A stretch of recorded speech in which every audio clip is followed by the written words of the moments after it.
Hey, today we have Talkie Walkie by Air, another album here, and today I actually got a little bit baited because the first song just sounds like sort of this, indie song, very minimalistic, indie songs go, right? So I thought, oh, it's an indie album. It's absolutely not. It's absolutely not. It's more of a minimalistic, like atmospheric EDM album, kind of like experimental as well. It has tones of very basically experimental sounds while being minimalistic and atmospheric. Basically, that's kind of what the album is. And I mean, aside the first song completely baiting me, I'm glad. Honestly, I enjoyed the album quite a bit. It was an insane surprise. Look, I like the beeps and the boops, as you can put it, and I just love this album, honestly. Like I was going through the album, and pretty much every song was just I was vibing quite hard with it. The first song because like the first song is sort of like this indie vibes, but then the second song, the Cherry Blossom Girl song, is where like okay. That's what we're getting into, and that was the first song that I was like, oh, this sounds actually really, really interesting, and I just gotta say, before I actually continue to talk about the music, I gotta talk about the fucking album cover. Like the cover of the album, they're trying so hard to look cool, but they look super posh, so they look completely out of touch, like they look like nerds that are trying really hard to look cool, but they just cannot be able to fucking look cool.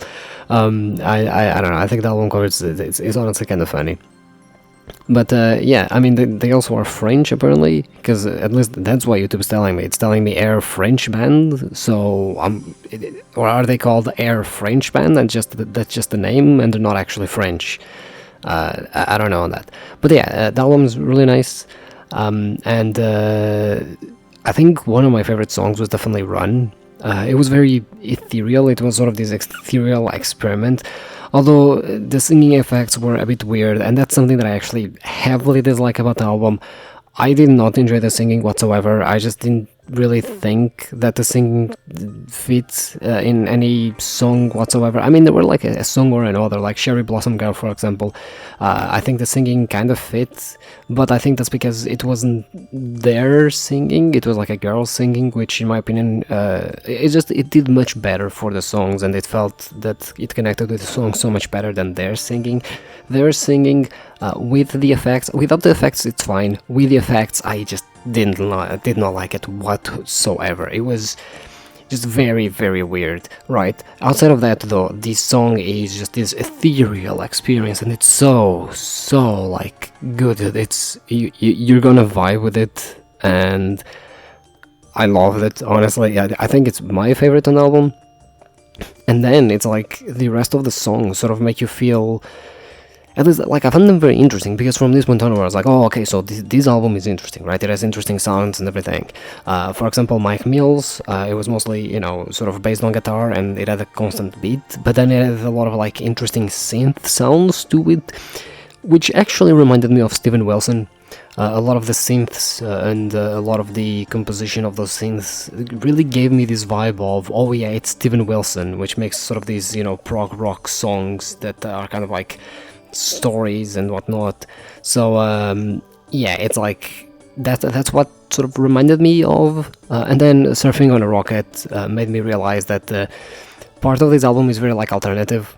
It's like it's sort of an EDM inspired rock album, but at the same time there's sort of like songs that are more minimalistic, more experimental, and like in a way like how do I describe, like rustic? I think rustic is the word I want to go for. Basically, okay, this is the type of shit that you hear on a, EP's therapist waiting room, right? Like, don't ask me how I know that, but this is like the type of, because it's interesting enough, sonically speaking, but it's not super intrusive, you know what I mean? It's just sort of there, atmospheric, like, it's not, because, like, I think it's hard for a lot of pop songs or radio songs to be atmospheric, to, just sort of set the mood without being intrusive. Even pop songs are intrusive, right? But these songs aren't very intrusive, and and for the most part, especially when you're listening to them, or more cautiously listening to them and actually paying attention, they can be even interesting experiences. So I would definitely say that this is sort of the,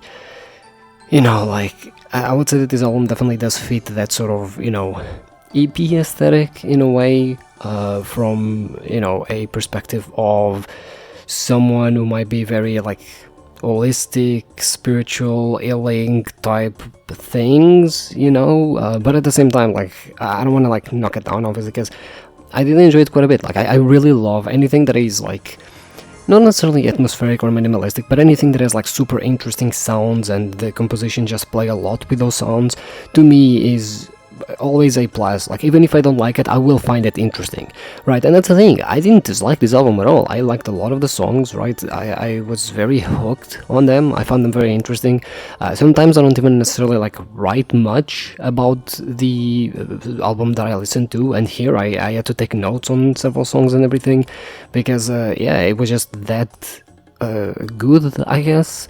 And then, the end song, I think I also want to talk about, which is Alone in Kyoto, which actually sounds really cool because despite being a more atmospheric track, it does sort of involve that sense of loneliness. Like, everything just feels way more toned down, even compared to the rest of the album. There is a lot of, minimalistic tracks that, feels very chill and everything. And then it ends with wave sounds, absolutely my favorite. I think it was...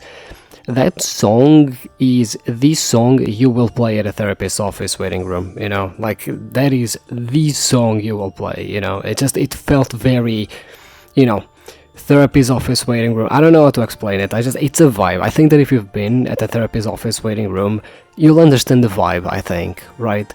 So yeah, overall, to reiterate, I did not enjoy the singing in most of the songs, unless it was without any type of effects, or it was like the woman singing.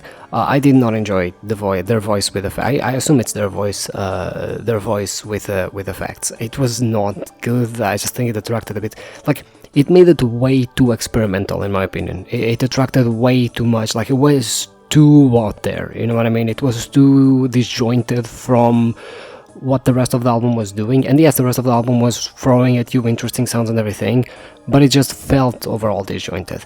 But yeah, honestly, I was vibing a lot, and it's a super interesting album, super interesting sounds, and my vibe meter is telling me a nice 9 out of 10, honestly. I think it deserves it.